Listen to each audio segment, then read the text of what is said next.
مفتی صاحب کے بیانات سننے کے لیے AIA دعویٰ اکیڈمی چینل کو سبسکرائب کریں۔ آج کا پہلا سوال ہے کہ مسجد میں کیا غیر مسلم کا پیسہ استعمال کر سکتے ہیں یا نہیں، کیا یہ جائز ہے یا نہیں؟ تو اگر استعمال کر سکتے ہیں تو کن چیزوں میں استعمال کر سکتے ہیں؟ دیکھیے، اگر آپ کو پتہ ہے کہ غیر مسلم کسی ایسے حرام کام میں مبتلا نہیں ہے، جیسے کہ مثال کے طور پر سٹے کا کاروبار ہو، سود کا کاروبار ہو، انٹرسٹ کا کاروبار ہو، یا کوئی حرام چیز کا ایسا کاروبار ہو، تو اس کا پیسے تو نہیں لینا چاہیے۔ لیکن اگر کوئی آدمی نارمل جاب کرتا ہے، کوئی کام کرتا ہے، تو اس کا پیسہ مسجد کے اندر لگایا جا سکتا ہے، اس میں کوئی حرج کی بات نہیں ہے، بشرط یہ کہ کوئی فتنے کا اندیشہ نہ ہو۔ اسی طرح کیا قبرستان میں کسی قبر کی موبائل فون سے تصویر کھینچنا جائز ہے؟ نہیں، میں تو یہ بات صحیح سمجھ نہیں پاتا کہ قبرستان میں جانے کے بعد آدمی موبائل پر بزی کیسے ہو سکتا ہے اور فوٹو کیسے کھینچ سکتا ہے۔ سب سے پہلا تو سوال یہی ہے میرا کہ جس نے یہ سوال پوچھا ہے اس سے میرا یہی جواب ہے کہ آپ ایسی جگہ جا رہے ہیں جہاں پر اچھوں کی ہوا خراب ہو جاتی ہے، اور آدمی، نبی صلی اللہ علیہ وسلم کی ایک حدیث ہے کہ تم قبروں کے پاس، قبرستان میں اکثر جایا کرو، اس لیے نہیں، تم اگر جاؤ گے تو تمہیں موت یاد رہے گی، اور تم اگر جاؤ گے تو تمہیں لگے گا کہ ہٹا کٹا آدمی اس گڈھے میں جا کے دفن ہو جاتا ہے، ہٹا کٹا آدمی 4 کندھوں پہ سوار ہو کے قبر میں جاتا ہے، ہٹا کٹا آدمی، لوگ کہتے ہیں موت ہوتے ہی کہ کیا کہتے ہیں، جنازہ تیار ہے۔ مثال کے طور پر کسی کا نام احمد تھا یا کسی کا نام حماد تھا، اس کا انتقال ہو گیا، تو لوگ یہ نہیں کہیں گے کہ حماد صاحب کا جنازہ تیار ہے، بلکہ کہیں گے جنازہ تیار ہے، نام غائب۔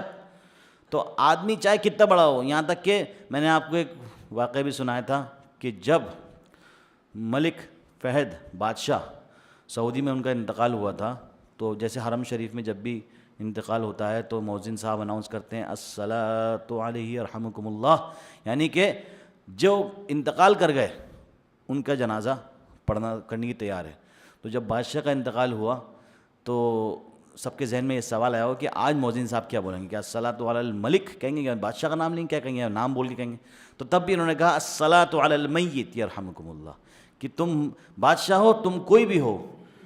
موت کے بعد تو تم موت والے ہی ہو، یعنی تم موت گئے، تمہارا نام ختم، تمہارا نام ختم، تمہارا سب کچھ ختم، تم مر جاؤ گے، اور سمجھ لیجئے مرنے کے بعد کوئی کسی کو نہیں پہچانتا۔ بہرحال تو قبر میں موبائل نکالنا اور فوٹو کھینچنا یہ بالکل بے ادبی ہے اور ناجائز ہے۔ اگر کوئی ایسا مسئلہ ہے کہ مثال کے طور پر کوئی قبر میں کوئی مسئلہ ہے کہ فوٹو کھینچ کے کسی مفتی کو فوٹو بھیجنا ہے کہ سر کی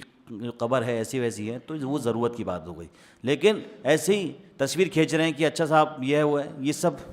جھگ بازی کی باتیں ہیں، بدعت بازی کی بات۔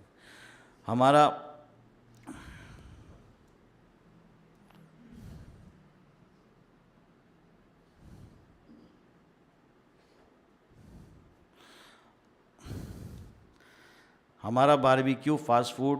اور اسی طرح چائنیز کھانوں کا ریسٹورنٹ ہے۔ ایک مفتی سے ہم نے یہ سنا تھا کہ بھائی باہر نہیں کھانا چاہیے، تو کیا اس بارے میں کیا رائے ہے؟ تو دیکھیے، یہ فیصلہ آپ کا دل کرے گا۔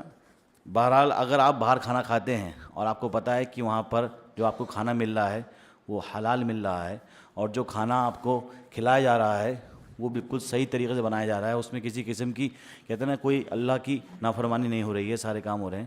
تو آپ وہاں پر کھا لیں۔ اگر لیکن آپ کو اس بات کا پکا یقین ہے کہ یہاں پر کچھ نہ کچھ تو معاملہ گڑبڑ ہے، اور مثال کے طور پر شراب بھی وہاں سرو ہوتی ہے، غلط چیز بھی وہاں سرو ہوتی ہے، تو وہاں پہ ہمیں کھانا نہیں کھانا چاہیے۔ اللہ سبحانہ و تعالی ہمیں کہنے سننے سے زیادہ عمل کرنے کی توفیق عنایت فرمائے۔